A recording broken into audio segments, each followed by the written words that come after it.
Saiz. Me complace como coordinador birregional del programa de indagación científica para la educación en ciencias, darle la bienvenida al doctor Gustavo Saiz, que va a compartir con nosotros un área temática que de suyo es de mucha pasión para él y sin duda para nosotros en Chile, para nosotros profesores que nos desempeñamos en el ámbito de las ciencias naturales, un tema muy relevante que se van a dar cuenta que maneja el doctor Saiz. Te cuento, Gustavo, que a manera de contexto, más allá de que lo haya hecho por correo electrónico, nosotros somos un programa de formación de profesores de educación parvularia, educación básica y de educación media de colegios municipales a lo largo de todo Chile, que hacemos parte de un programa de formación que busca cualificar las prácticas docentes de los académicos que están contigo acompañándonos hoy en esta sesión y venimos haciéndolo desde el 2015 tratando de fortalecer y enriquecer sus prácticas, particularmente desde un enfoque de enseñanza de las ciencias que se ha denominado teóricamente un enfoque de indagación científica, ¿ya? Que busca básicamente desarrollar habilidades de indagación científica, pero muy tomando distancia de esa habitual versión instrumental operativa del método científico a crítico. Esta visión un poco sesgada que se tiene, que los investigadores se plantean un problema y por arte de magia con una varita mágica llegan a los resultados, que tú sabes que coexisten en muchas de las mentes de los profesores, en muchas mentes de nuestros colegas, en muchas facultades, y que no muestran la realidad a los profesores de lo que es hacer ciencia y ser científico. Coincidirás conmigo, porque no es el objeto de la charla, los profes ya lo hemos conversado con ellos, que habitualmente estas visiones alejan a los estudiantes porque sienten que ellos no están para eso. Esa visión mitificante del científico nos juega una mala pasada en el aula de clase porque, reitero, genera distancias y brechas porque los estudiantes no se asumen como posibles personas que trabajen en el ámbito de las ciencias. Hemos querido entonces en estos encuentros, en estas posibilidades de encuentros con científicos, justamente no descuidar el ámbito disciplinar, que es base. Tenemos que saber sobre ciencia, pero también dar una visión amplia de que abordamos problemas reales, problemas del mundo, problemas con los cuales nos enfrentamos a diario y que no necesariamente la ciencia se desarrolla en un laboratorio con un tubo de ensayo, una micropipeta, un espectrofotómetro o lo que tú quieras. Eso que son problemas reales. Y otro aspecto muy relevante de este espacio de encuentros con científicos, Gustavo, es que, bueno, ya tú seguirás en una senda que nosotros ya hemos venido trabajando en la universidad, donde ya varios colegas han pasado por aquí. Ha estado Antonio Brante, Carolina Parra, si no me equivoco, bueno, gente de ciencias, colegas tuyos, ¿ya? Y la idea es que los profesores que van a compartir contigo este espacio, Gustavo, tengan la posibilidad de interactuar contigo como investigador de punta en tu tema, ¿vale? Porque habitualmente el referente de los profesores es un libro de texto y un currículum. Y pocas veces tienen la opción de estar directamente con quienes generan los conocimientos disciplinares que finalmente se van a transcribir a los libros. Entonces es una instancia que queremos que sea muy enriquecedora de tu parte, con esta visión que tú manejas muy bien, con esa pasión con la que te hemos escuchado bastante y bueno, que por supuesto animando a los profesores a que tengan una participación al final contigo, luego de algunas preguntas que seguramente se susciten de tu presentación. Termino este contexto, colegas, destacando por supuesto la formación del doctor Saiz Rueda, quien ha trabajado por el tema ampliamente del tema forestal y todo el tema del cambio climático, manejo de los gases de efecto invernadero, como ustedes lo vieron en el afiche que promocionamos, con el que promocionamos el evento. Y me complace mucho decir esto, Gustavo, porque así como yo, no somos nativos en Chile, pero estamos trabajando y aportando a Chile. Tú, con una amplia experiencia que has desarrollado como investigador, el doctor Saiz es académico de la Facultad de Ciencias de nuestra Universidad Católica de Concepción y tiene una amplia experiencia a nivel internacional, donde, como ustedes lo vieron, se destaca en su participación en el Reino Unido, en Australia, en Alemania, en España, en Chile y, por supuesto, una amplia red de colaboradores. Gustavo, un abrazo formal. Me alegra mucho poder tenerte en este espacio. Hace rato que queríamos contar contigo y te doy la bienvenida y ahora la palabra, Gustavo. Muchas gracias, Luigi. Yo te doy un abrazo informal. Bien. No, muchas gracias por traerme aquí. En realidad, no era consciente de que un programa o una iniciativa como la vuestra existía. Y si te soy sincero, cuando supe de ella, la verdad, no es algo que yo estuviera acostumbrado cuando estaba en los tiempos de de mozo estudiante en España. Pero porque recuerdan mis profesores de ciencias, que era gente que, lo que tú has dicho, Luis, tenía un libro, un currículum y quizá interés personal en mejorar, pero desde luego no tenían instancias como la de poder charlar con un científico que es quien genera datos o quien genera, digamos, conocimiento más allá del que hoy día se tiene. Y con sinceridad, no sé si funcionará bien o mal.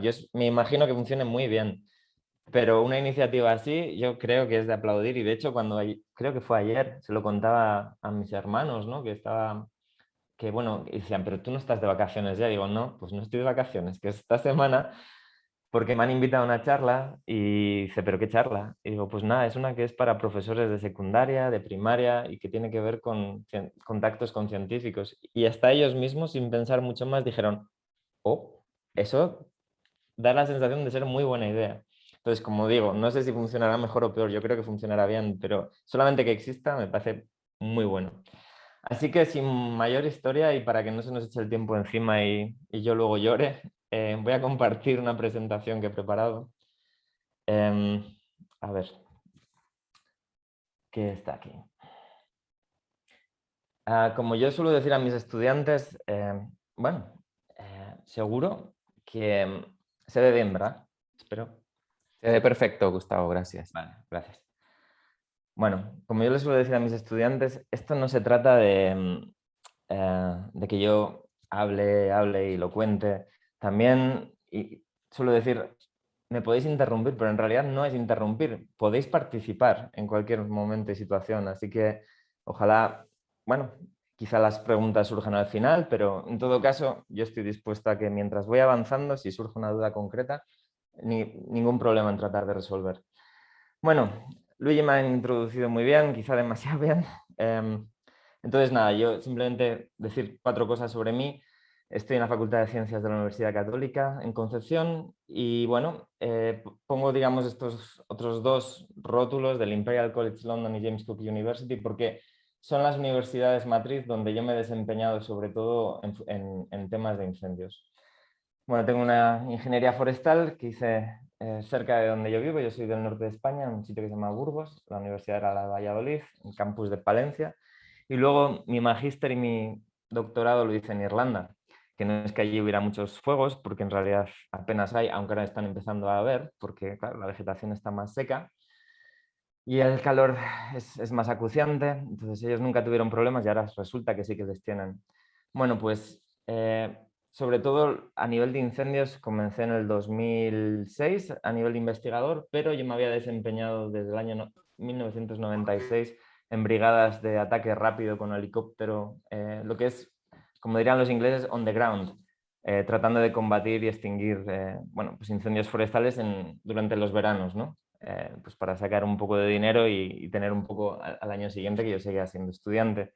Entonces tenía contacto directo, pero no lo investigaba, yo trataba de apagarlo. Y si era muy grande, trataba de correr mucho.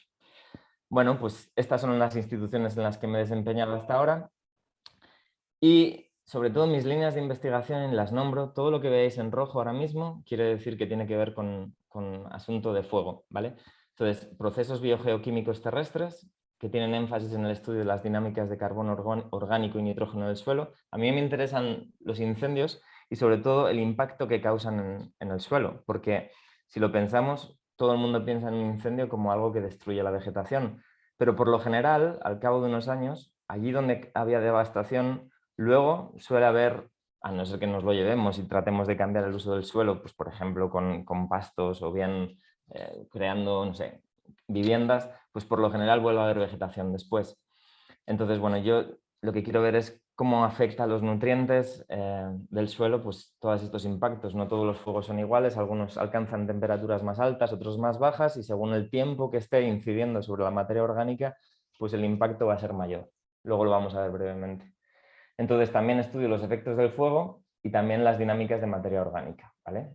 Que tienen, bueno, la materia orgánica pues es como la matriz del que va a surgir la nueva vegetación si es que no ha sido demasiado alterada.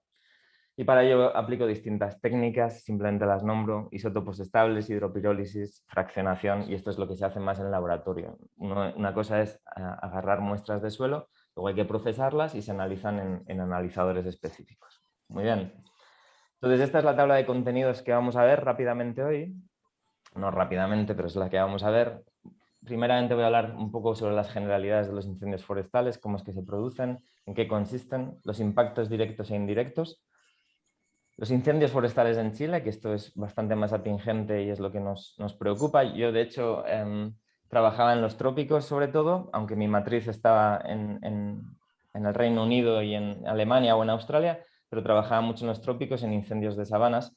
Y cuando se produjeron estos incendios en Chile en el año 2017 es lo que me atrajo a mí, a venir a Chile. Entonces, bueno, los factores críticos en la propagación, o sea, cuáles son los factores que determinan que los incendios sean de una manera o de otra. Y luego hablaremos de los incendios clásicos que han sucedido hasta ahora y los que desde hace poquito empiezan a suceder, que es lo que vamos a llamar de nueva generación. Y por último vamos a hablar, bueno, pues estos incendios suceden, si son nocivos y no queremos tenerles, pues qué podemos hacer para prevenirles y la extinción, ¿vale? Entonces, bueno, siempre desde el punto de vista chileno, pero al principio pues son generalidades. Esta es una fotografía que saqué, me parece que fue en marzo de este año, cuando estábamos trabajando en Maule. Y parece una fotografía de otoño, pero sin embargo es una fotografía, bueno, pues de un incendio que se produjo simplemente haría unas 3 semanas. Ahí vemos que las hojas ocres, en este caso de los pinos, empiezan a volverse marrones. Uno pensaría que es el otoño, pero en realidad es que están quemados, están muertos y con el primer viento van a caer al suelo y se va a producir un paisaje bastante fantasmagórico. Estéticamente, bastante insuperable, pero esto es sinónimo de muerte. Bueno, el fuego. ¿Qué es lo que sucede para tener fuego? Bueno, siempre se hace referencia al triángulo del fuego. El triángulo del fuego, ¿por qué? Pues porque a cada vértice, digamos, estamos dándonos pues, los factores o lo que tenemos que tener para que ese fuego exista. Y en primer lugar está el oxígeno, comburente, combustible y el calor. Si alguno de estos 3 factores no está, no tendríamos fuego. Pero para que esto exista, ahora mismo donde están ustedes, bueno, no creo que haga mucho calor, pero imaginemos que fuera mucho verano y en el medio de un eucaliptal, pues tendríamos oxígeno, combustible y calor. ¿Pero qué es lo que faltaría? Pues faltaría una chispa. Una chispa, un foco de ignición y con ello tendríamos el fuego. Y estos factores empiezan a concatenarse y, bueno, el oxígeno le vamos a tener continuamente, el calor, si es un día de mucho calor, lo vamos a tener continuamente y el combustible va a ser lo que en muchos de los casos determina si el fuego se puede o no se puede controlar, ¿vale? ¿Qué sucede en el Biobío? Veremos en unas cuantas diapositivas, aunque ustedes también lo saben, pues que tenemos quizá demasiado combustible. Porque claro, estoy viéndolo desde el punto de vista del fuego. Otro lo llamaría vegetación. Yo cuando pienso en temas de fuego, más que vegetación lo veo como combustible, aunque no hay que olvidarse, yo soy ingeniero forestal, o sea que estoy en la causa, pero hay que verlo desde un punto de vista crítico. Entonces, bueno, ¿qué es lo que tenemos? Pues por fuego podemos tener fuegos controlados, que en Chile pues les hacen muy bien, ¿no? Porque los viernes o los sábados todo el mundo tiene un asado, o solíamos tener un asado antes de... Yo he aprendido de ello. Solíamos tenerlo antes de la pandemia y ahora pues tendremos todas las ganas del mundo, ¿no? Estos son fuegos controlados, aquí abajo sería la hoguera de San Juan, típica de los países mediterráneos, el 24-23 de junio, pues hace esa hoguera pues para llamar a los espíritus. Y aquí están los incendios, que son los fuegos sin control.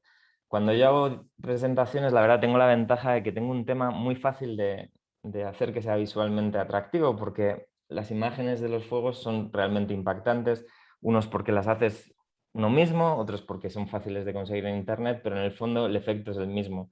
Fuegos que es justamente, pues eso, vegetación en llamas, en muchos casos es vegetación, en otras cosas pueden afectar también a viviendas y en el peor de los casos pues pueden afectar a las vidas humanas, ¿no? Las clases de incendios, es decir, fuegos sin control, pues tenemos básicamente 3. Aquí está en inglés, pero vamos, creo que se va a entender. Serían los fuegos subterráneos, es decir, los que están combustiendo la materia orgánica, son bastante invisibles, no es que veamos llamas, lo que vemos es gran cantidad de humo saliendo del suelo. No son tan difíciles de ver, pero no son los más usuales. Entonces, son muy, muy destructivos porque cuando la materia orgánica del suelo se quema, pues estamos como poniendo en riesgo la recuperación de este ecosistema, ¿vale? Porque la materia orgánica va a ser, digamos, la matriz, el catalizador de la recuperación y justamente estos incendios lo que hacen es calcinarla.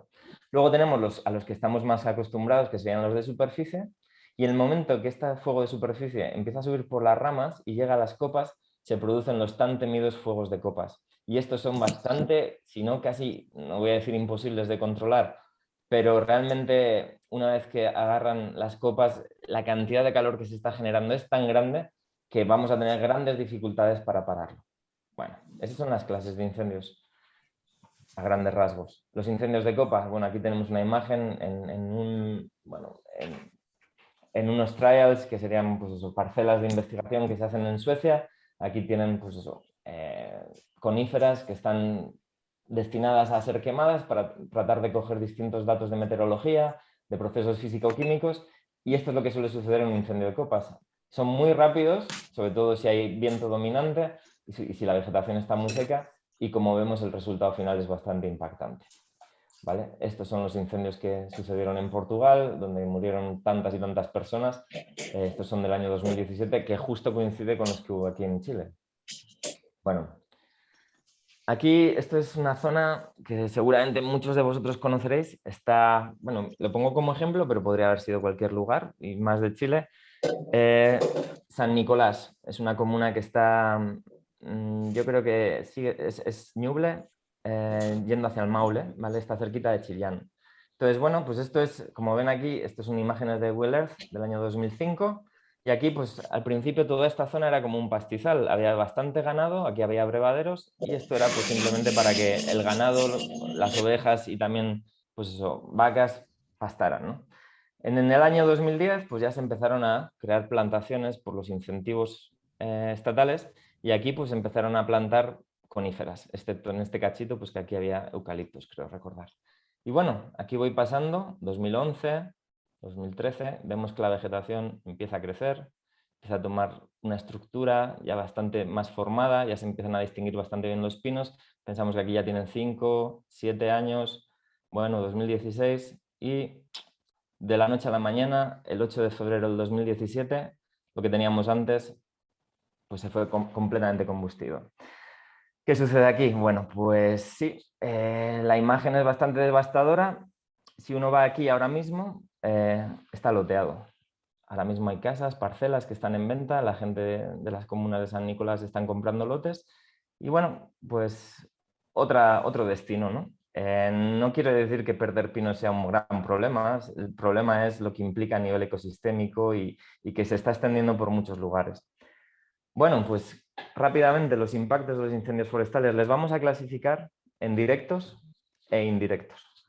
Los directos pues, son sobre la vegetación, suelo, recursos hídricos, paisaje, biodiversidad, clima. No voy a ir súper rápido, pero voy a ir ligero, más que nada para luego permitirnos un pequeño debate, porque entiendo y espero que quizá haya preguntas, entonces, bueno, esto pues es fácil, digamos, de encontrar esta información, pero no viene mal sintetizarla. Bueno, pues sobre la vegetación y un incendio, pues rápidamente uno se da cuenta que, bueno, ¿cuáles son los impactos sobre la vegetación? Pues muerte de la planta, muerte del tejido, se quema, alteración fisiológica, deformación. Al estar la vegetación quemada, incluso si no está muerta del todo, porque no por quemarse directamente todas las especies mueren, hay que distinguir también bosque nativo, plantación forestal, el eucalipto, por ejemplo, muere, pero las raíces no mueren, con lo cual van a sacar brotes y el año siguiente, incluso dentro del propio año, ya se ven brotes que van a ser precursores de una nueva vegetación. Pero es cierto que hay especies que no están acostumbradas al fuego, y más en esta zona de Chile, y es posible, y estoy pensando en bosque nativo, no en todas las especies nativas, pero en muchas de ellas, que si no se queman del todo o no mueren, sí que van a estar muy debilitadas y van a ser más propensas a que entren plagas y enfermedades, porque no van a tener las defensas intactas. Es como nosotros cuando tenemos un herpes, que es un virus pues, que se aprovecha de nuestra debilidad en un momento concreto y de repente tenemos esos sarpullidos. Pues algo parecido pasa con ello. Lo que pasa es que, claro, si el árbol está bastante débil y entra un escolítido, un pequeño escarabajo, y empieza a comerse el interior de la corteza, que es donde está el floema del árbol, pues si no tiene esas defensas intactas, pues es fácil que esa vegetación rápidamente muera. Y bueno, con esta alteración del fuego en la vegetación también se puede crear un impacto en la sucesión vegetal y de invasoras. Aquí, por ejemplo, pues tenemos especies invasoras que están saliendo al albor de un pinar quemado, ¿no? podemos pensar en especies como la retamilla, el espinillo, que suelen ser especies de orla espinosa que salen después de esas alteraciones en el ecosistema. En el suelo, también muy fácil de explicar, no tenemos cobertura de vegetación, con lo cual la primera vez que aquí llueva vamos a tener un suelo desnudo, las cenizas van a estar aquí expuestas, no hay un paraguas, que es lo que ofrecía la vegetación.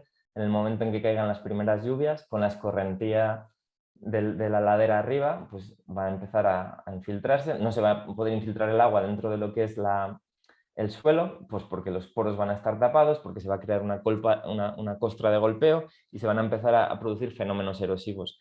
Y fijaros, es simplemente el hecho de que no tenemos algo de vegetación que actúe como cobertura y vamos a perder la capa más fértil del suelo, que es la superior, donde están la mayoría de los nutrientes, de la que se va a tratar de recuperar el ecosistema. Si llueve pronto después del incendio, pues todo ese material que es precursor de la recuperación la vamos a perder y encima nos va a contaminar los acuíferos más abajo. ¿Vale? Se deterioran las propiedades físico-químicas, se alteran los nutrientes. Esta es mi línea de investigación, una de las que tengo, y me interesa mucho. O sea, no solamente que haya un incendio, sino qué es lo que sucede años después. Los recursos hídricos, lo acabo de mencionar un poco. Bueno, pues lo que sucede es que si tenemos esas cenizas, esos sedimentos, ese suelo que se está perdiendo por erosión porque no tengo la cobertura de la vegetación porque se ha quemado, pues lo que va a suceder es que poco a poco se va a alterar el ciclo hidrológico, la calidad y la cantidad de agua, va a empezar a aumentar la escorrentía superficial, se va a producir fenómenos de sedimentación y colmatación, embalses colmatados de sedimento e incluso la propia calidad del agua no va a ser la mejor. ¿Vale? Hay multitud de estudios sobre esto. La verdad es que de cada diapositiva podríamos hacer varias charlas, pero simplemente las estoy mencionando. Paisaje, bueno, pues ¿quién no ha visto un paisaje quemado, no?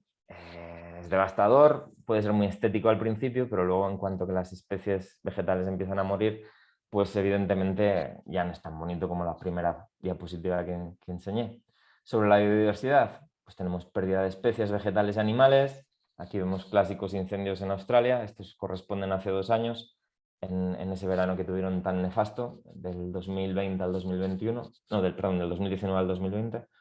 Aquí tenemos pues esos ciervos en el Parque Nacional de Yellowstone, pues evidentemente en los mamíferos o en los marsupiales rápidamente se ve, ¿no? Porque son animales que tratan de huir del fuego, pero y todos aquellos que no pueden huir, estoy pensando en microorganismos, gusanos, topillos, todo eso directamente pues no necesariamente va a quemarse en el incendio, muchos sí, pero muchos se van a ver afectados porque su hábitat desaparece. Y luego tenemos pues migración de especies, etc. Y el clima, ¿vale? Este es el último de los impactos directos.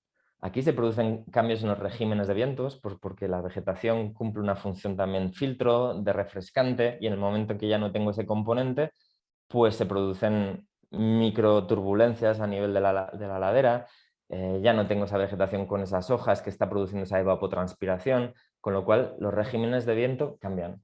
Pero sobre todo, más impacto sobre el clima, bueno, se aumenta la radiación solar sobre la Tierra, ya no tengo esa vegetación, de repente ya está sobre un suelo desnudo y se disminuye la humedad ambiental.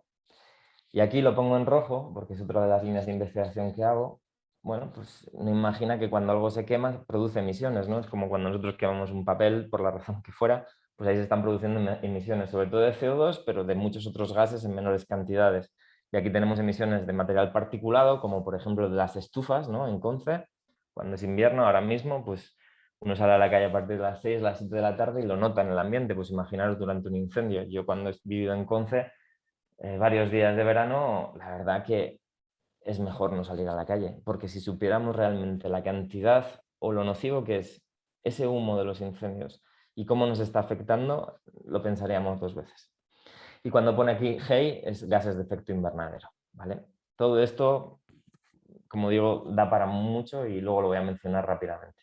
Entonces, bueno, esos son los impactos directos. Sobre los indirectos, pues vamos a referirnos rápidamente a la calidad ambiental, es decir, la salud pública, daños a la propiedad, a las vías de comunicación, daños psicológicos, afectación a los procesos productivos. Bueno, calidad ambiental, contaminación atmosférica, hídrica, como decía, de las aguas, afecciones respiratorias, estrés. Esto es gente que está pues eso, hacinada en gimnasios que están preparados en los incendios de Paradise que fueron en California. Pues bueno, la gente pierde sus propiedades o simplemente no pueden ir por el riesgo contra sus vidas, ¿no? Daños a la propiedad, esto no hace falta ni explicarlo, ¿no? directamente aquel que se haya visto afectado por un incendio sabe de lo que me estoy refiriendo. Es una tragedia que cuesta mucho recuperarse si es que uno se acaba de recuperar. Sobre las vías de comunicación, bueno, pues yo recuerdo cuando la gente me contaba, yo todavía no estaba en Conce en el 2017, vine a raíz de estos incendios, pero me contaban muchas personas que hubo momentos en los que Constitución o muchas zonas de Conce pues estaban, o muchas de las carreteras que daban a Conce estaban inutilizadas porque estaban cortadas por el riesgo del humo, de accidentes, etc. Efectos psicológicos, bueno, pues no hay que contar mucho, ¿no? Pérdidas humanas, materiales y lo que se sufre durante el proceso. Y por último, pues la afectación a procesos productivos. Estas son las viñas, ¿no? Aquí es en California, pero si uno piensa en las viñas en el Itata, y seguramente alguno de vosotros o es productor o conoce a productores o os gusta por lo menos el vino. De hecho, seguro que si somos 30 hoy o 59 personas, pues seguro que alguno de vosotros bebe vino. Bueno, pues no os recomiendo que compréis vino del año 2017, porque la cantidad de volátiles que había en el ambiente, si es chileno hablo, pero también hubo muchos incendios ese año, eso afecta al sabor del vino. Todos esos policíclicos aromáticos pues acaban aterrizando de alguna manera en las viñas y los propios productores hablaban de que la calidad era bastante peor. Y no se puede solventar con lavar las uvas, porque aparte de la plata que cuesta, se diluye mucho de su sabor. Entonces, bueno, turismo, cierre de comercios, pérdida de calidad en productos, paralización de esos productos, bueno, ya ni os cuento las forestales, ¿no? Se les quema la madera, ya no es de la misma calidad, etcétera. Vamos a la materia. Incendios forestales en Chile. Fijaros qué imagen. Como digo, yo no tengo muchas veces que hacer gran esfuerzo para crear estas imágenes o para poner estas imágenes. Cualquiera que lo vea de cerca no quiere estar muy cerca y el calor que hay desde el punto de la que la persona sacó la fotografía ya sería bastante insoportable. Bueno, fijaros, esto es las fuentes de CONAF y aquí se ve el número de incendios y hectáreas quemadas en Chile según desde el año 77. Si nos fuéramos un poco más atrás, la gráfica, si vemos la línea, es el número de incendios, ¿vale? El número de incendios es multiplicado por 1000, es decir, estos serían 3000 incendios, estos serían 5000 incendios al año. Bueno, pues si nos fuéramos al año 65, 60, los incendios estaban pues por unos 1000, 1300 al año y poco a poco ha ido subiendo y esta tendencia fluctúa con el tiempo, pero nos está indicando que más o menos cada vez hay algo más de incendios, pero sobre todo la superficie quemada aquí era bastante menor, no se ve en la gráfica, pero aquí fluctúa según el año. Aquí, por ejemplo, un año bastante bajo, pero claro, ¿qué sucede? Este es un número de hectáreas quemadas por 1000, ¿vale?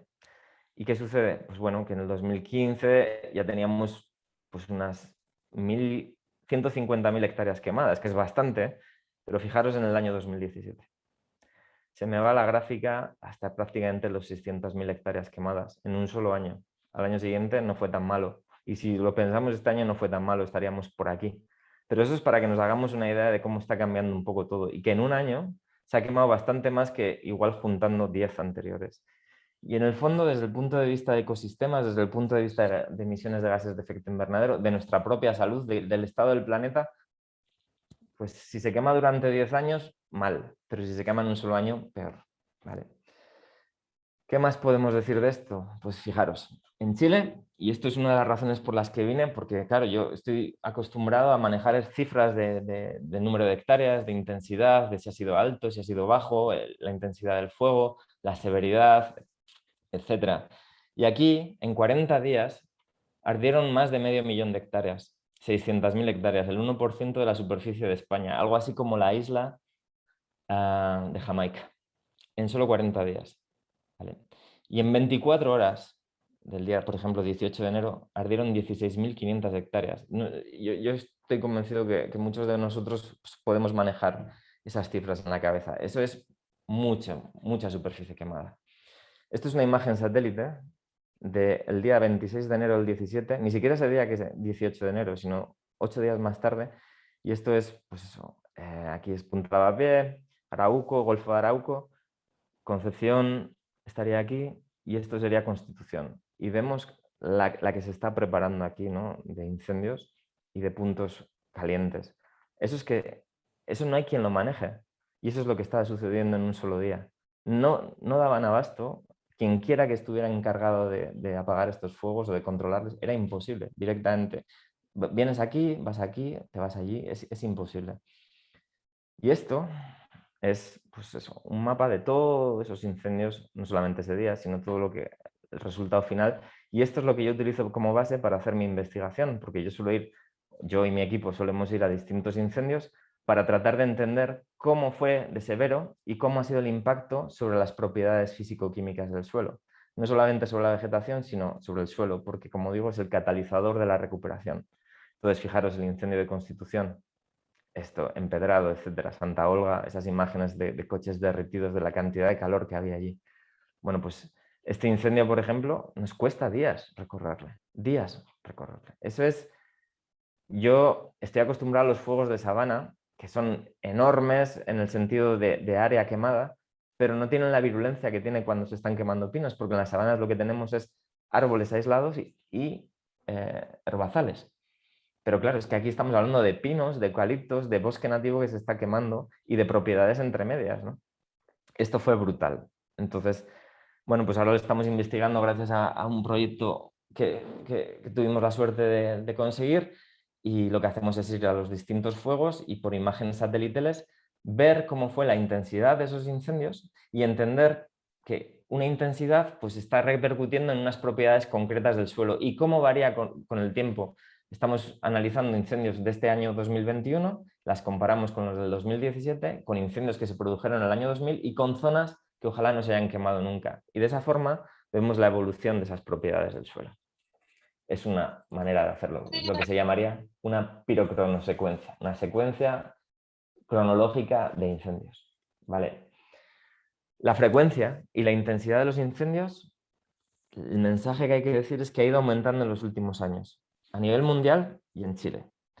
Y la previsión es que si ahora tenemos cambio climático, y lo tenemos, y tenemos calentamiento global y hace 1 grado, 1,5 grados según la zona, más temperatura que hace 50 años, pues os acordáis del triángulo del fuego, ¿no? Combustible, oxígeno, eso lo tenemos, y el calor, si el calor es más alto, vamos a tener una probabilidad más alta, ya no es de que ocurran incendios, sino de que los incendios que estén ocurriendo sean cada vez más intensos, que ese es el problema. Porque nosotros somos la especie que somos de convivir con el fuego. A mí me encanta el fuego. Yo no les generé, pero me encanta el fuego en el sentido de que nosotros somos la especie que somos por el fuego. Lo dominamos, fuimos capaces de dominarlo a nuestro antojo, podíamos hacerle, mitigarle, nos defendíamos de los animales, salimos de las cuevas más o menos con ello, fuimos capaces de cocinar comida y concentrar proteínas y acabar con microorganismos y patógenos de la carne, y eso nos permitió desarrollar la masa cerebral. Y esto es sobre todo el resultado del fuego, de controlar el fuego. Entonces no hay que verlo como algo nocivo, de hecho yo estoy muy a favor de utilizar el fuego, pero en nuestro beneficio. Y lo digo a nivel paisaje, es decir, quemas controladas en ciertos lugares donde se puede hacer en invierno para que no quemen en verano. ¿Vale? Pero eso hay mucha tela que cortar y no me quiero adelantar. Las tendencias de los incendios forestales en Chile. Bueno, ¿qué sucede? Este es un paisaje que hay en el Biobío. Esto, para mí, es una caja de cerillas. Porque si se empieza a quemar por aquí y no hay que buscar el responsable, pues hay que buscarle, pero va a quemar. Tarde o temprano puede durar en 3 años, en 7 años o en 22 años. Da lo mismo. Alguien va a tener las ganas de que se produzca aquí un incendio. Y eso es lo que hay que mirar. Si se produce, ¿cómo pararle? Y en este paisaje, en base a mi experiencia hablando con la gente, lo que yo he visto es imposible parar un incendio aquí. Imposible. Se va a quemar todo. Entonces, bueno, pues estamos jugando directamente con fuego. Esto es como cocinar con gasolina, ¿no? Tenemos la gasolina al lado del quemador, pero está en una lata. Entonces, bueno, está ahí. Mira, yo lo trato de controlar. En algún momento se nos va a ir de las manos, porque no todo el mundo usa esa cocina, ¿no? Bueno, ¿y por qué se produce esto? Bueno, pues porque estamos estableciendo vegetación, en este caso plantaciones forestales en antiguas zonas de cultivo. Hay una muy buena razón, yo no estoy en contra del tema forestal, sí estoy en contra del tema forestal descontrolado. Porque nosotros necesitamos madera, necesitamos papel, necesitamos... Y el sector forestal lo proporciona. El problema es el equilibrio. No puede ser que yo tire un dardo a la región del Biobío en Maule, si lo pongo en un mapa, y tenga 1/3 de posibilidades de que caiga en una plantación forestal. Eso directamente no es sostenible y no es viable. porque esto es precursor de incendios, y los incendios, y creo que me vais a creer dentro de unas pocas diapositivas, os voy a enseñar de que están cambiando. No estamos enfrentándonos a los incendios clásicos, en algún caso sí, pero vienen los incendios de nueva generación porque el calor que hay en la atmósfera es cada vez más grande. Bueno, no solamente tienen la culpa las plantaciones, sino también el abandono del pastoreo extensivo tradicional, porque antes había un mosaico de paisaje. Podía ser esto una plantación, aquí había un bosque nativo, aquí había un pastizal, aquí había árboles frutales, etc. Y de repente ya no hay pastoreo, con lo cual no vamos a dejar esa tierra baldía, la ponemos en producción, bien sea agrícola, bien sea forestal, lo que fuera. Y entonces eso, el pastoreo solía comerse el combustible, ahora ya no está sucediendo. Y además, hay una cosa que yo soy incapaz de creerme, y sé que es así porque bueno, ya llevo 3 años en CONCE. Eso que llaman las parcelas no de recreo, sino las parcelas de agrado.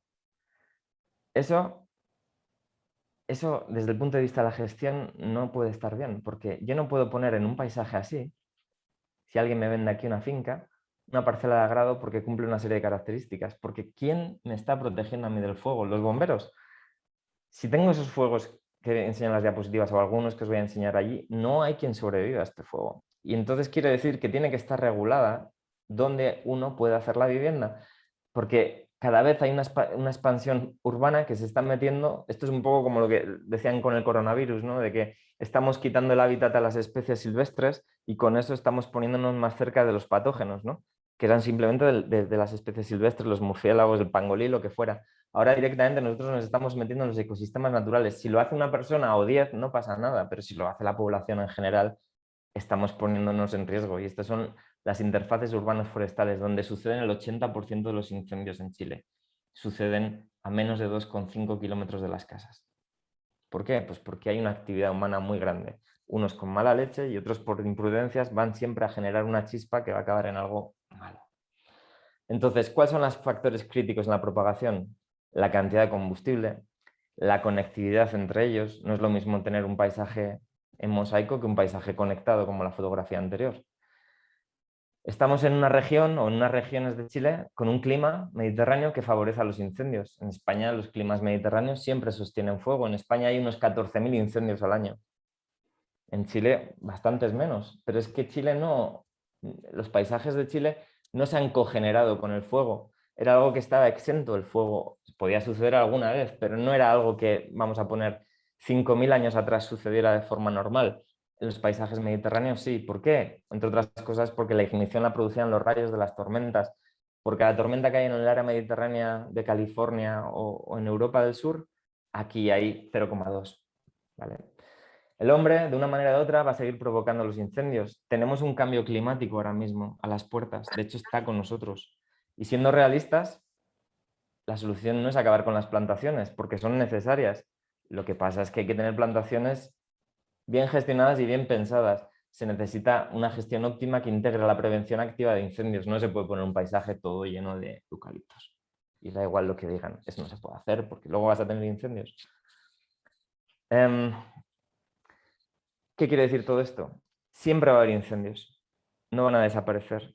Lo que hay que hacer es convivir con ellos y tratar de gestionarlos en nuestros términos. Por eso decía que quizá una buena opción es los fuegos controlados, donde yo estoy reduciendo el combustible y si lo he quemado, dentro de 4 meses no va a volverse a quemar, porque ya no está ese combustible, o el combustible que queda no es propicio para generar un fuego descontrolado. Bueno, aquí entrando un poco más en las físicas, ¿no? O sea, no es lo mismo que se esté quemando en el mes de abril que se esté quemando en el mes de octubre. Bueno, ¿qué es lo que afecta al comportamiento del fuego? Las variables. Pues variables meteorológicas, el viento, la humedad atmosférica, la temperatura. Claro, si tengo un viento muy fuerte, está muy seco el ambiente, menos del 30%, y la temperatura es alta, pues tengo una combinación bastante sutil para que se produzcan incendios.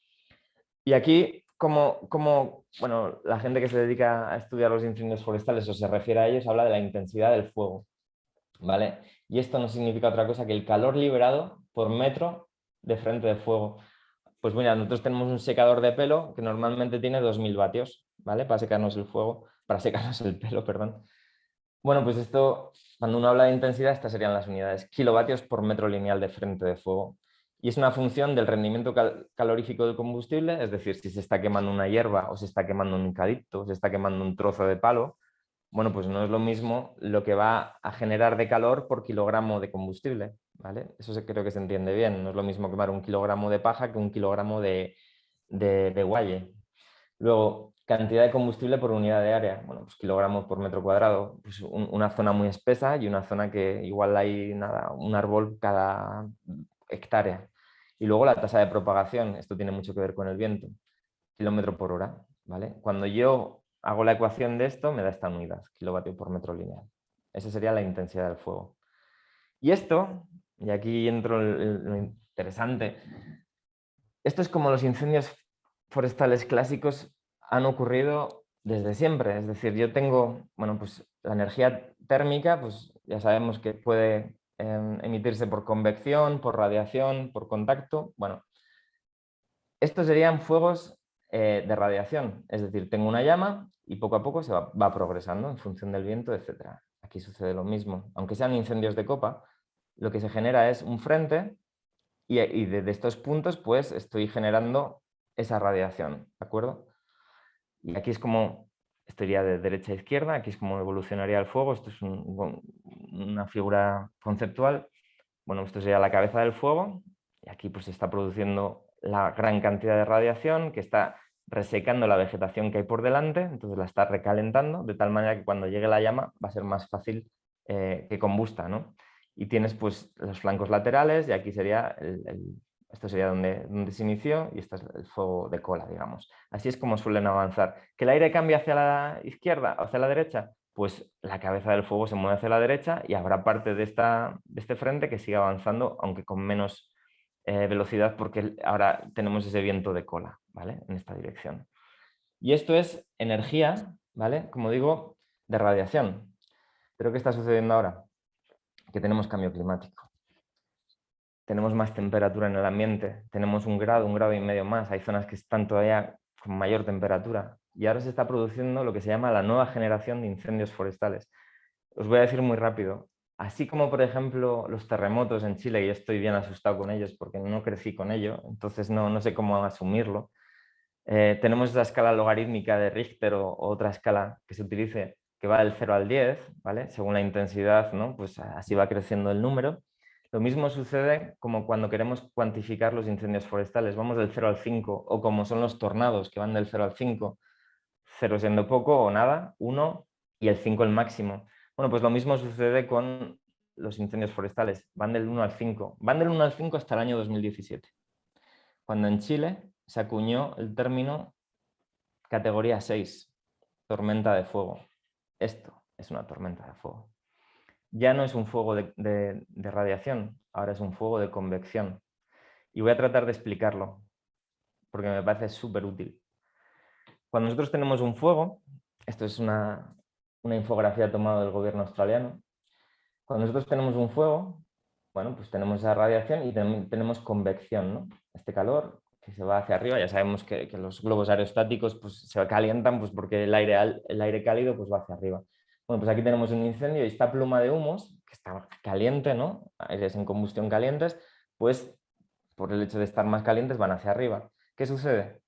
Esa pluma, a medida que empieza a entrar en las capas de la atmósfera más altas, se va enfriando porque las capas de la atmósfera están más frías que las de la superficie. Esa pluma se enfría, se forman nubes, ¿vale? Y esas nubes dan lugar a una tormenta, a precipitaciones y a rayos. ¿Qué sucede además? Que tenemos esta convección, ¿vale?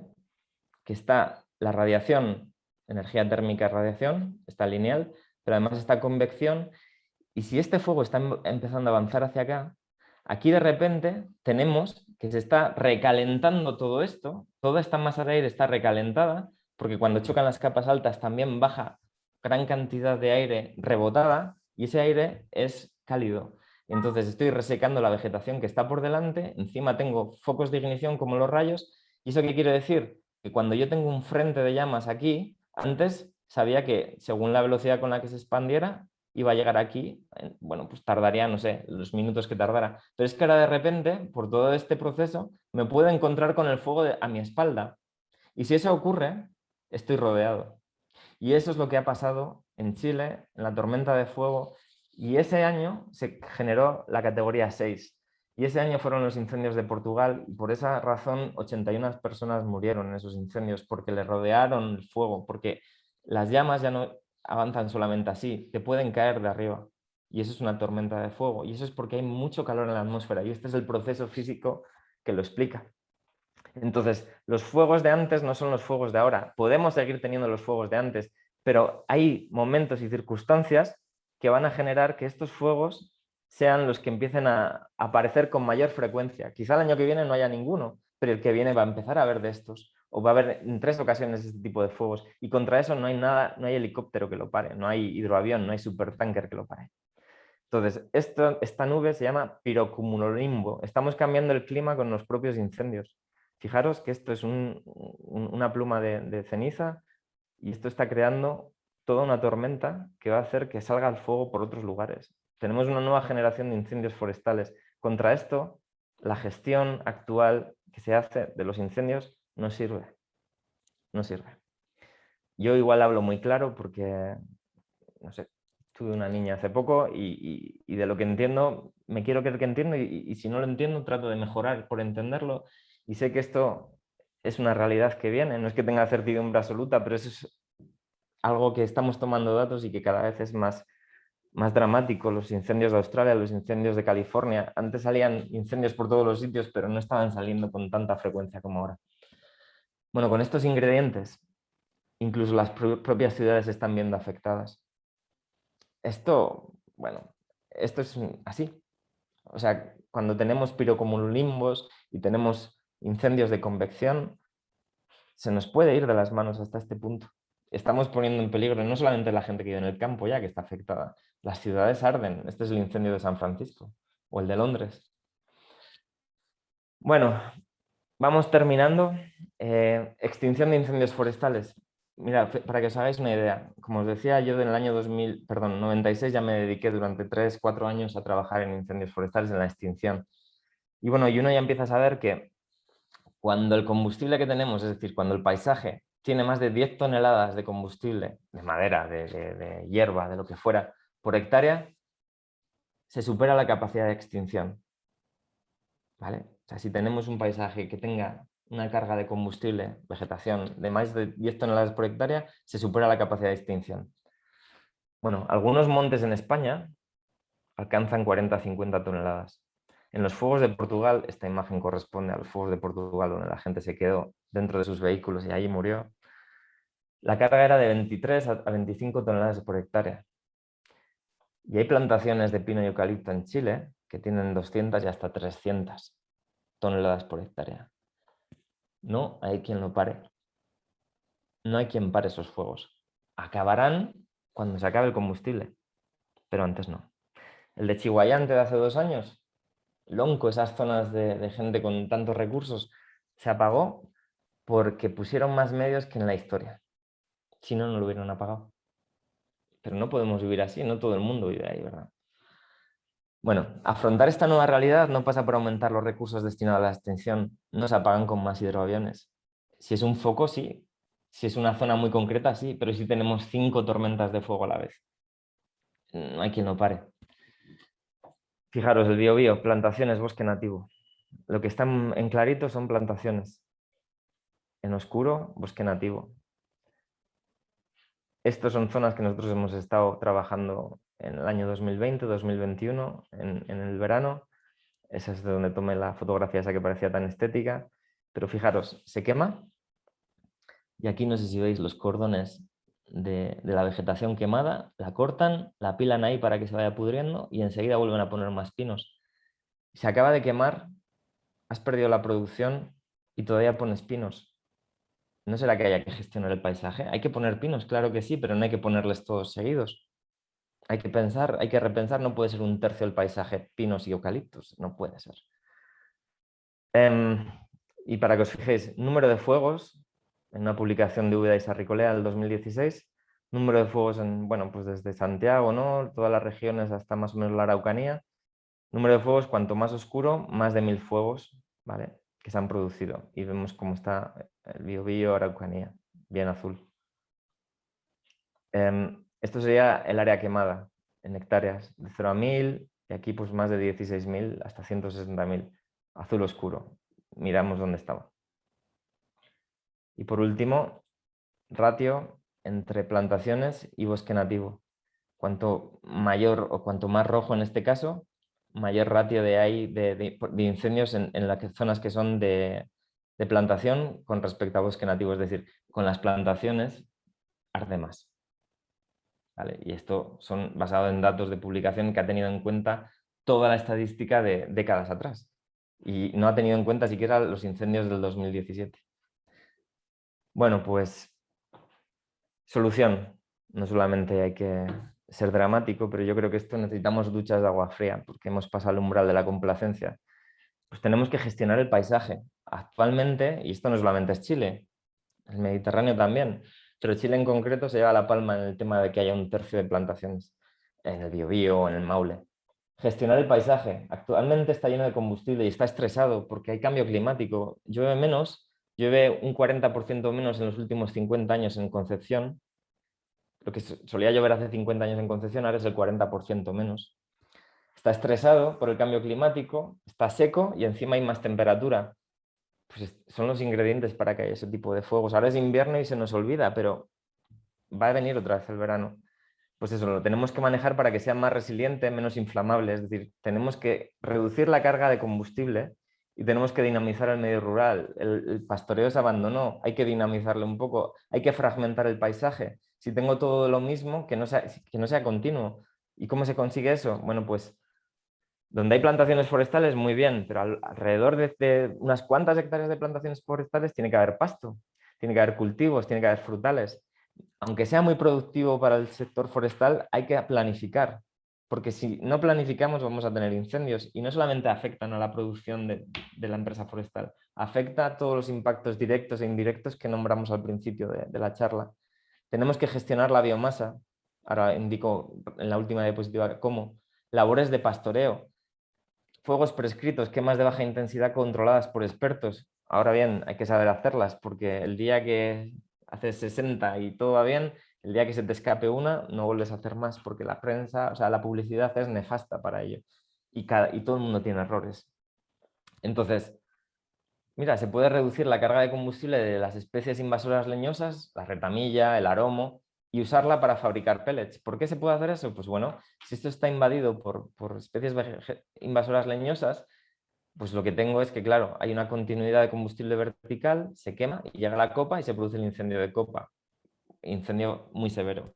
Sin embargo, aquí lo que tengo es un paisaje donde me he llevado la vegetación invasora leñosa y si tengo un fuego, va a ser un fuego a nivel de superficie, no va a subir a las copas. Bueno, eso es gestión de biomasa y encima la fabrico pellets con ello. Mira, fijaros, y esta es la última diapositiva. Coste de incendios forestales en el 2017. Este es el más importante. Solamente de labores de extinción y de reconstrucción de viviendas, solo de eso, ¿eh? No estamos hablando de costes a nivel ecosistémico, pérdidas de producción agrícola, etcétera, o lo que decía de los vinos, 243.000 millones de pesos, solamente de lo que se gastó en combatirlo y la recuperación de programas de casas, ¿vale? De reconstruirlas. Esa cifra, yo he hecho el cálculo y es casi como un 4 o un 5% del Producto Interior Bruto solamente en emisiones de CO2, solo emisiones, ni siquiera combatir las llamas. Solo esto que estoy poniendo aquí, este círculo son las emisiones totales de gases de efecto invernadero que tiene Chile al año, en el año 2016, este círculo. El año 2017, todo este círculo fue el generado por los incendios. Es decir, 2/3 o más de las emisiones correspondieron a gases de efecto invernadero generado por los incendios. Es decir, este círculo se le sumó este otro. Eso es brutal. Y esto si lo ponemos en dinero, porque ahora mismo el precio de la tonelada, los créditos de carbono, el precio de la tonelada de CO2 está en el mercado, se puede comerciar con ella, y el año pasado estaba $20 la tonelada. cuando yo hice el cálculo en base a esto, lo comparé con el Producto Interior Bruto de Chile y era un 4% solamente de los derechos de emisión, ¿vale? Era un 4% del Producto Interior Bruto chileno. Eso sin contar los costes ni los daños sufridos en los ecosistemas, las pérdidas de empleo, las pérdidas de productividad, solamente por el mercado de los créditos de carbono. Y esto ya, pues, esta es la última diapositiva. Este es un campo de golf en California. Y aquí se les está quemando su casa y aquí la gente sigue como si no pasara nada. Y me parece muy descriptivo. Y bueno, y con eso termino y ojalá podamos generar un debate y preguntas y respuestas y en fin, hasta ahí. Así que gracias. Gustavo, muchas gracias por esta presentación que sin duda, bueno, por supuesto que vamos a abrir ahora el turno de intervenciones de los colegas. Sin duda que es un tema que, bueno, cada uno de nosotros me imagino que lo vive de manera distinta. Desde mi particularidad con toda la sensibilidad ambiental y todo, no había reparado en tanto detalle, tanta incidencia. Así que, por supuesto, como muchos de nosotros, por ahí he visto en el chat muy mm, impactados por todo lo que cuentas. Yo te voy a pedir el favor, no sé si me escuchas, si quieres bajar la presentación y luego damos el paso a las preguntas porque veo bastantes en el chat. Me gustaría que los profesores que han estado allá activos en la presentación puedan intervenir. Claro. Profesor, Evelyn, por acá Sí. yo tengo una pregunta. Ya, no, pero primero que todo. Podemos Ya, encender la cámara si quieren para que, con los que van a intervenir para que Gustavo también nos conozca. no, yo quería saber si este material que usted presentó estará disponible como para tenerlo. Sí. Que personalmente es súper impactante y creo que aquí hay mucho material, sobre todo para tercero y cuarto medio en ciencias para la ciudadanía, para trabajar esto. Entonces, ¿sería tan amable de compartir el material? Ni un problema. En el fondo, yo creo que como científicos tenemos la responsabilidad de generar avance, equivocarnos, rectificar, pero también de formar a científicos del futuro y crear sensibilidad, porque si no, que mi vida no valdría mucho, la verdad, o al menos mi trabajo. Sí, sí, ningún problema. Yo se lo paso a Luigi o a... Muchas gracias, profesor. Sí. Gustavo, seguramente en un rato más por interno te pediré autorización para que tú estés viendo, no te avisamos al comienzo. Normalmente estos encuentros son grabados porque, bueno, siempre todas nuestras sesiones, no solo encuentros con científicos, sino las que hacemos nosotros en el marco de nuestras clases, son grabadas porque tenemos un sitio web alojado en la universidad, entonces seguramente ahí te pediré autorización para que esta presentación se suba editada al, al, al canal web del programa para que todos los profes también tengan acceso posterior a ello. Bueno, Sí. Bien. A ver, alguno de los profesores, voy a mirar acá, me gustaría antes de darle la palabra a Alejandro, a dársela primero a Fabiola, a Nice, a los profesores, digamos, que han estado bien activos en el chat. Así que les doy la palabra ahora.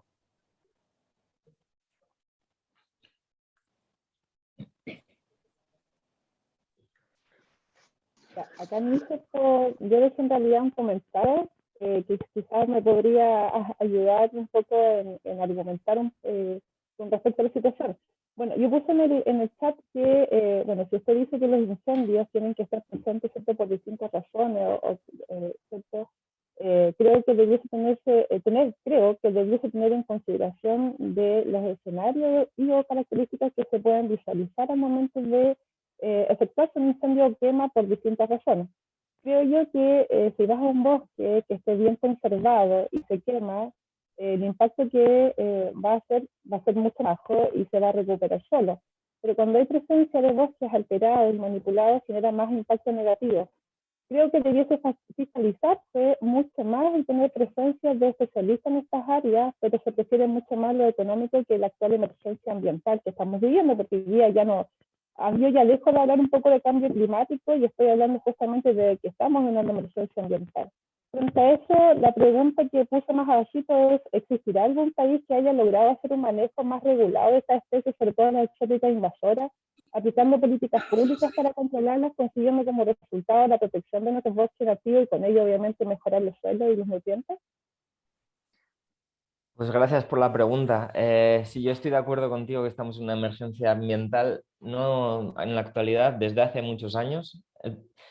La gloria y la desgracia del ambiente es que los efectos no se ven hasta bien pasados los años y tiene bastante capacidad de amortiguación, pero es como una bomba de relojería. Entonces, bueno, mira, países que se destaquen como por hacer las cosas muy bien, te diría, casi no hay ninguno, si es que le hay.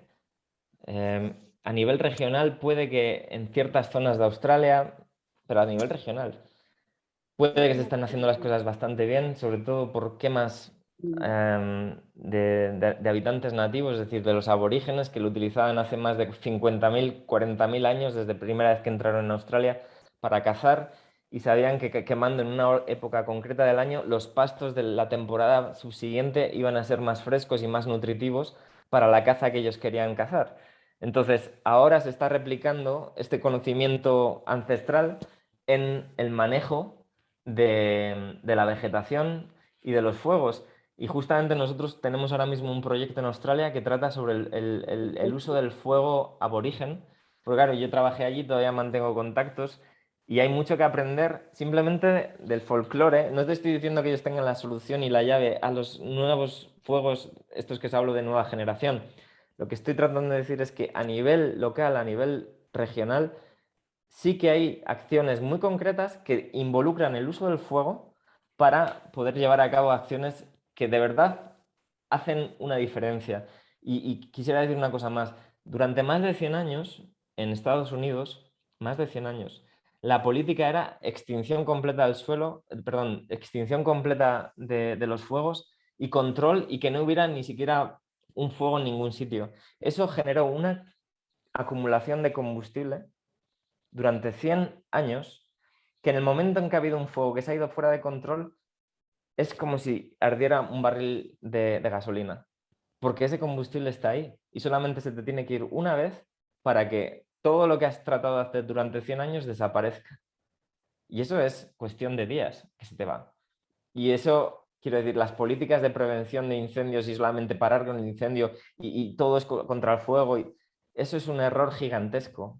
El problema es que estamos viviendo de una manera que no es nada sostenible con el paisaje ni con el territorio.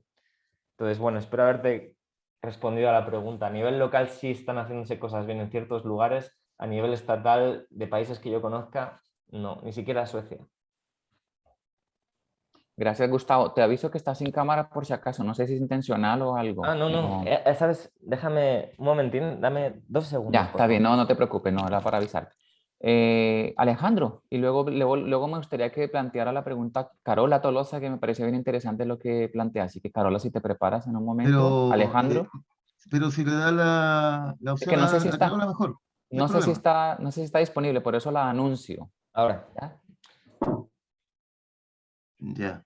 Bueno, te digo, Gustavo, ¿me escuchas? Sí, te digo. Ya, dice Carola Tolosa, reflexionar sobre las barreras psicológicas y psicosociales que utilizamos para no sentirnos responsables de los desastres socioambientales que día a día ocurren a nuestro alrededor y implementar estrategias de prevención que destinen recursos a combatir las barreras, costo significativamente menor que el asociado al combate de los incendios. Justamente a propósito de uno de los ámbitos que tú planteabas. ¿Mm? Justamente, sí. Bien. Es que, fijaros, mi sensación es, cuando he estado en Chile de estos 3 últimos años, cada vez que leo las noticias, se hablan siempre de 2 cosas. Una es, ¿quién lo ha producido? Y los medios contra el combate. O sea, los medios que tienen para combatir estos fuegos. El supertanker, no sé qué, no sé cuántos, la cantidad de dinero que se gasta en cada campaña. Eso es siempre a posteriori, es reactivo. Tenemos que ser proactivos. Si no queremos esos fuegos, tiene que ser antes de la extinción, tiene que ser la prevención, la gestión del paisaje. Si es que con la gestión del paisaje ya valdría. No puede ser que hasta donde se pierda la vista todo sean plantaciones. Y os digo, no tengo nada en contra de las plantaciones, pero sí tengo mucho en contra de la forma en que se hacen. Perfecto, Gustavo. Alejandro, te doy la palabra ahora. Exactamente era eso a lo que yo apuntaba. Gracias por...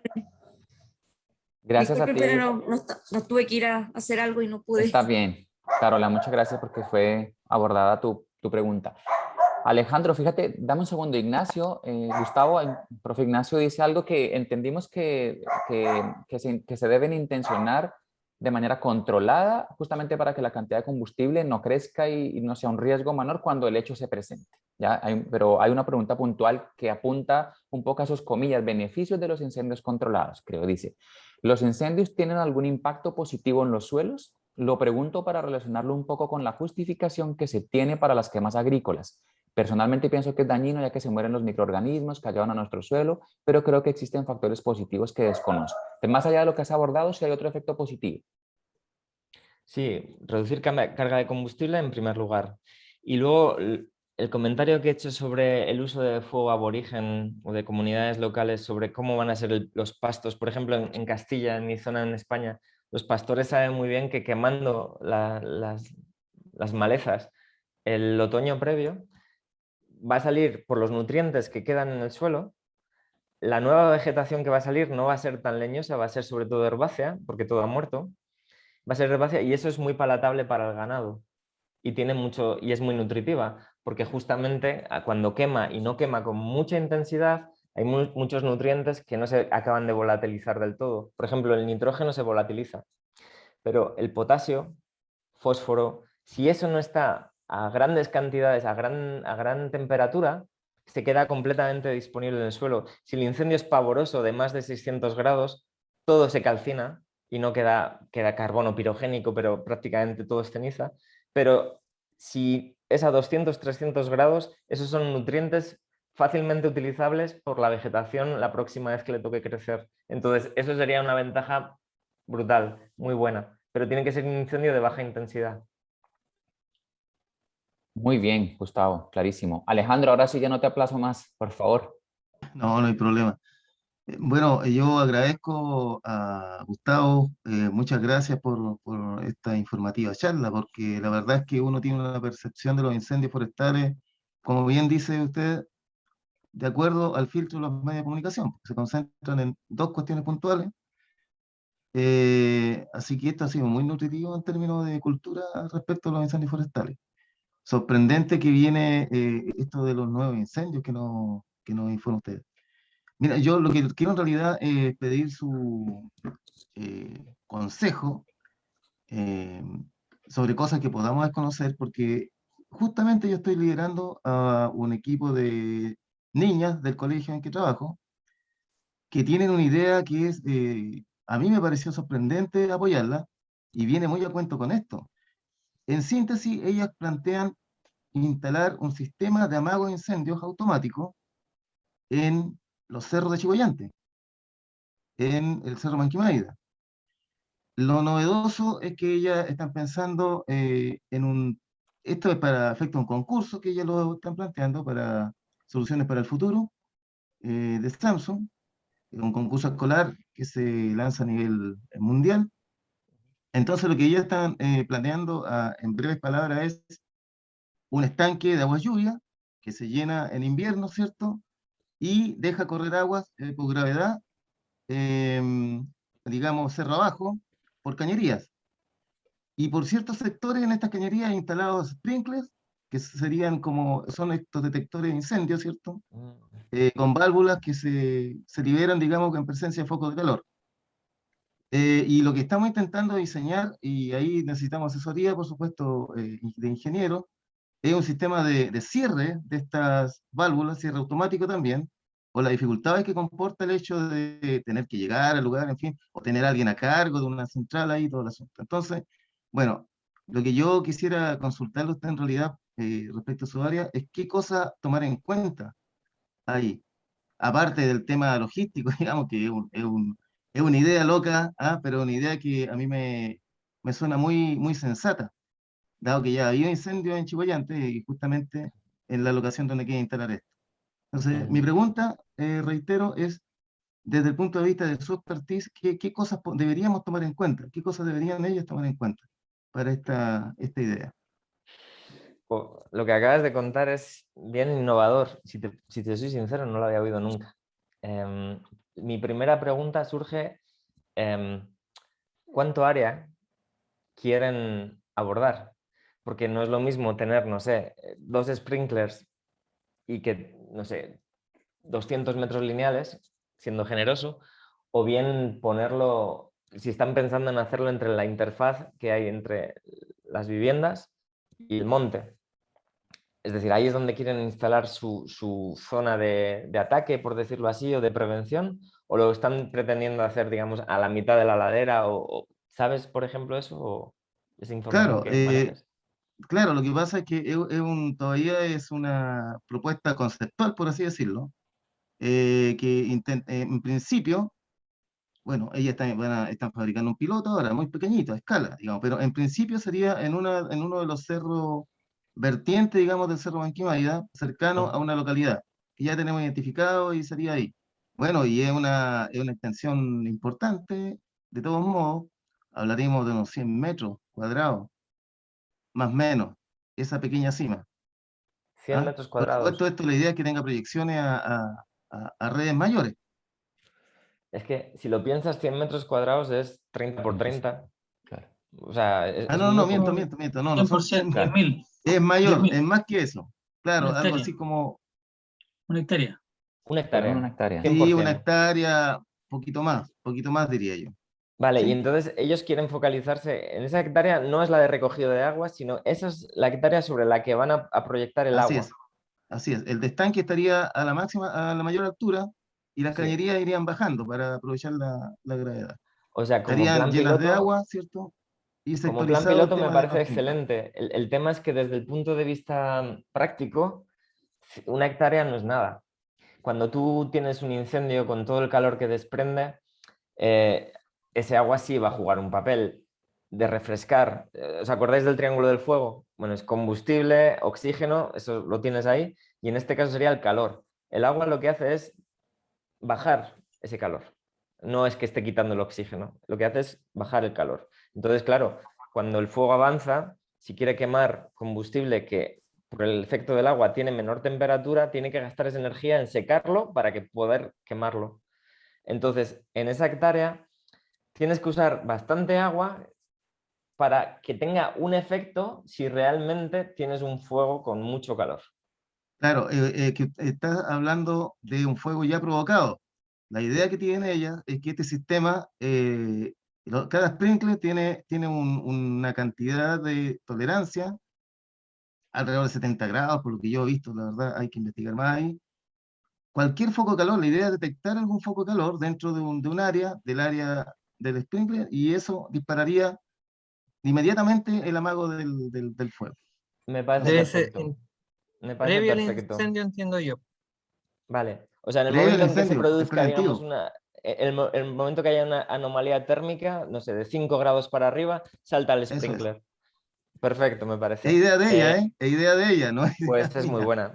buena, de verdad. O sea, claro, hay que tener en cuenta, esto se puede proponer para áreas más o menos pequeñas, porque los Ya, sprinklers se tienen que mover también con, bueno, van a necesitar algo de energía, etcétera, ¿no? claro.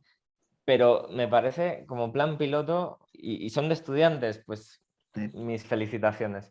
Ahora, todo el tema de la logística, de qué tienen que tener en cuenta, etcétera, o sea, tener siempre presente de que el monitoreo tiene que ser constante, no puede haber pérdidas de energía que se queden los sensores, que siempre tiene que tener, el sistema tiene que estar siempre alimentado, porque es muy fácil en las zonas rurales de que esos sistemas colapsen y las pequeñas tuberías de los sprinklers se queden colmatadas, se queden obturadas y cuando te hace falta no sale, Claro, ¿sabes? claro. Mantención, digamos.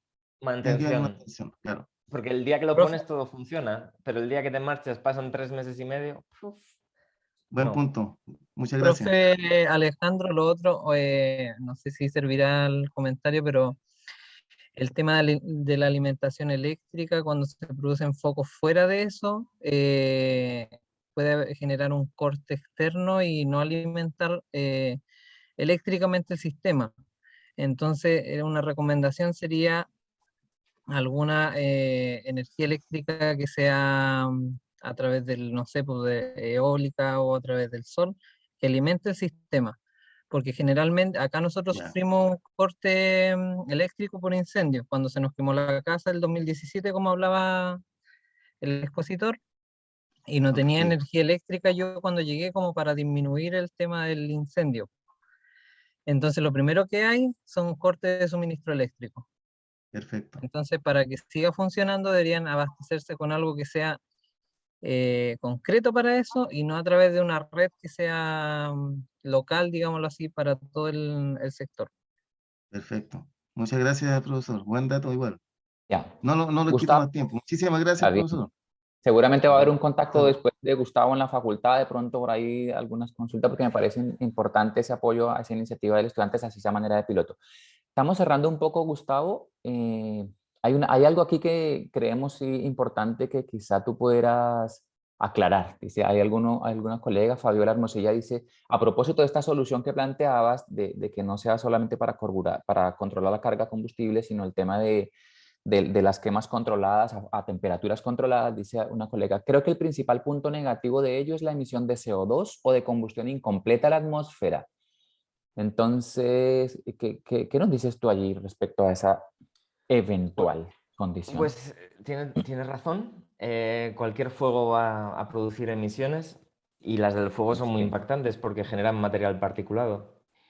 Pero una cosa que es cierta es que cualquier combustible, o sea, o cualquier vegetación, incluso nosotros mismos, llegado el momento, vamos a generar CO2. Claro, uno espera que sea más tarde que pronto y sobre todo que no sea de repente y de forma espontánea por incineración.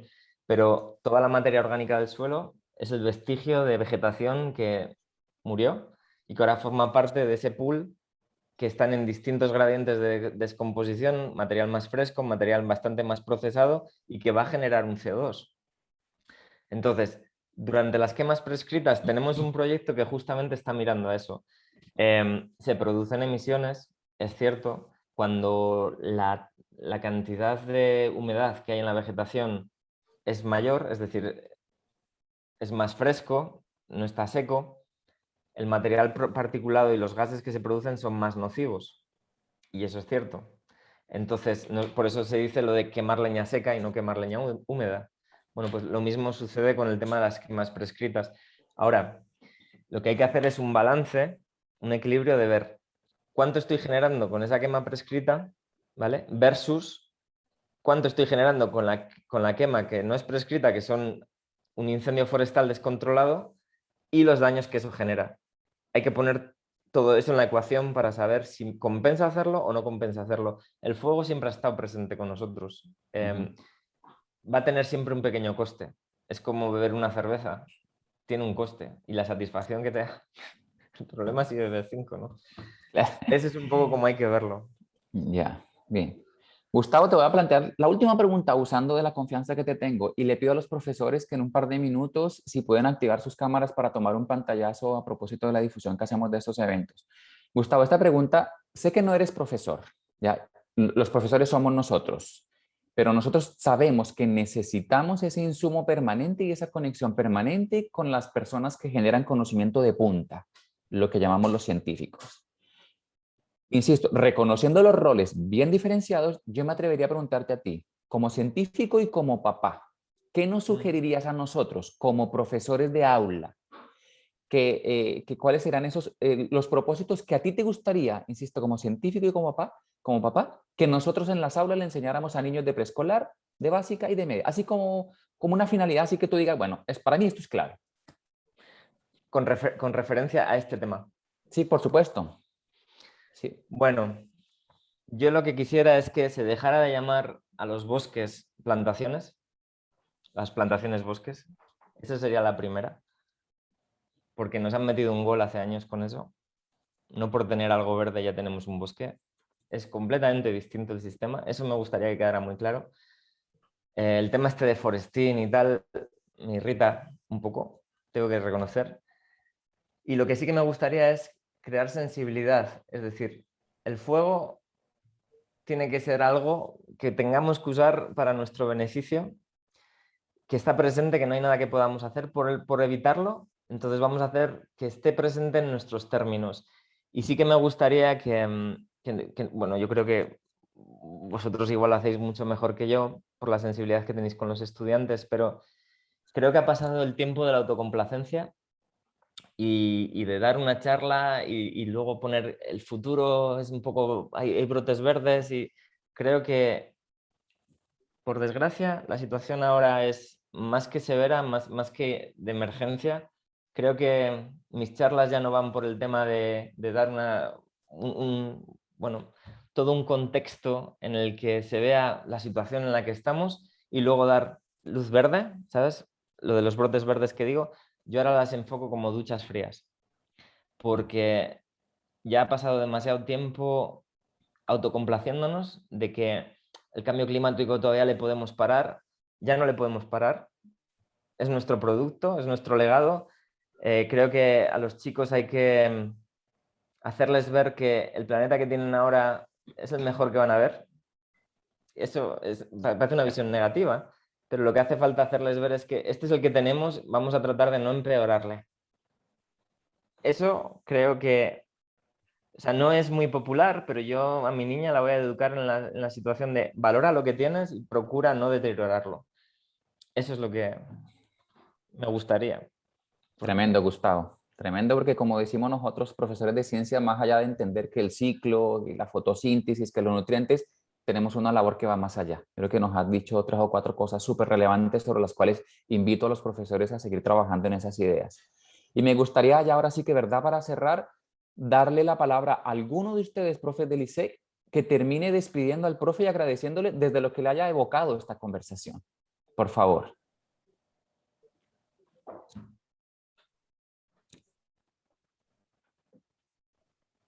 También acepto insultos, ¿eh? No te preocupes, Gustavo, que sabemos que hay mucha sensibilidad y mucho agradecimiento, así que animo a algún profe que despida a Gustavo. Ya, yo hablo. Evelyn. Ah, ya. Claudia, No hay problema. Dale, no. Claudia luego de Evelyn. Ya.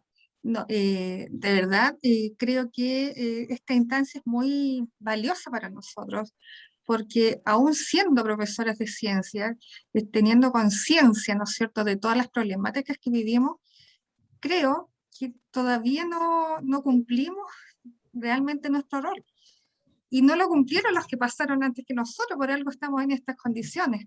Por lo tanto, abrirnos los ojos y cuestionarnos y revisar esto nos permite, yo creo, que ser más auténticos, más honestos y mejorar nuestras prácticas cuando hacemos nuestras clases.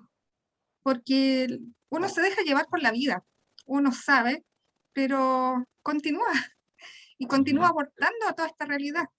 Por lo tanto, esta charla de verdad es, realmente la agradezco. Y fuera de la parte, digamos, del conocimiento que uno puede aplicar en nuestras aulas, está generando una nueva conciencia. Eso es lo que pienso, de verdad. Muchas gracias, Claudia. Evelyn, cierra para que le demos la palabra a Gustavo para que se nos despida. Ya. En primer lugar, gracias por esta instancia. Es muy enriquecedora. ¿Ya? Y segundo, yo considero que esto es invaluable. ¿Ya? Todo lo que hacemos acá es invaluable. Nos ayuda mucho. Nos ayuda, según yo, creo que a ver la realidad con otros ojos.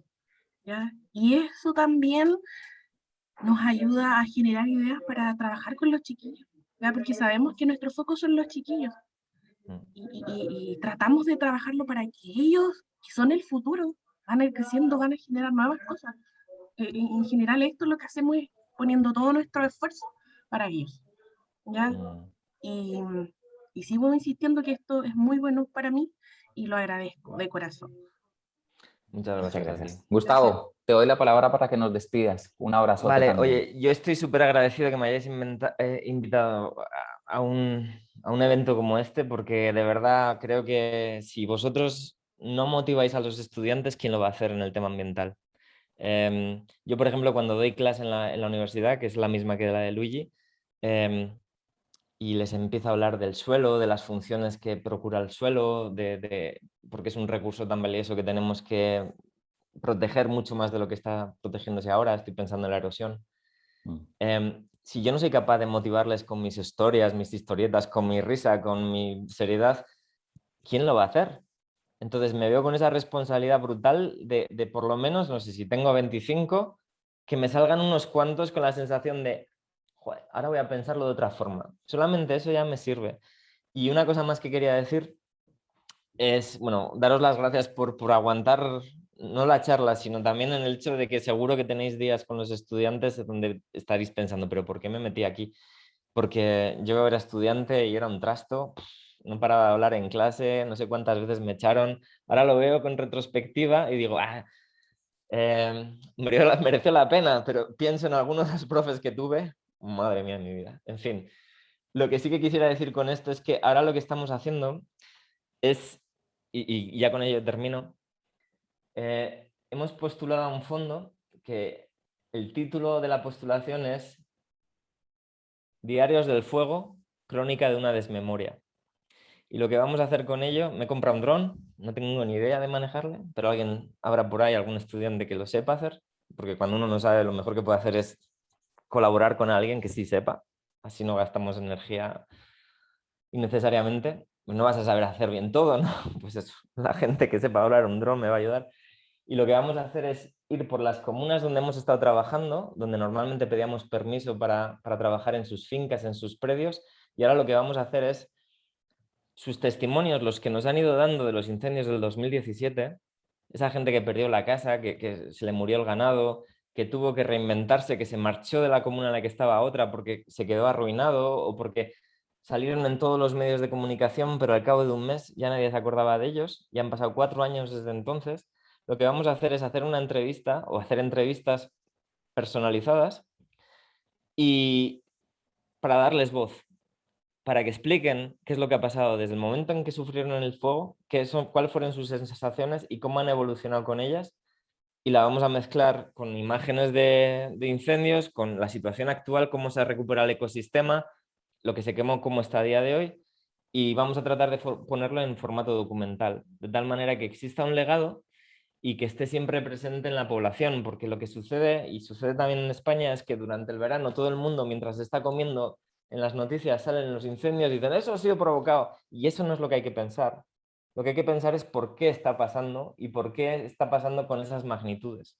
Entonces vamos a darle valor a las palabras de la gente que lo ha sufrido para que no se olvide. Y eso, así que Pues muy muchas bien, gracias. vamos a esperar el material, Gustavo. Un aplauso, gracias. Esperamos que estés muy bien y bueno, colegas, muchas gracias por su participación. Ya tomé los registros fotográficos, así que terminamos la sesión. Ustedes quedan con sus relatores de acuerdo a la jornada planificada para el día.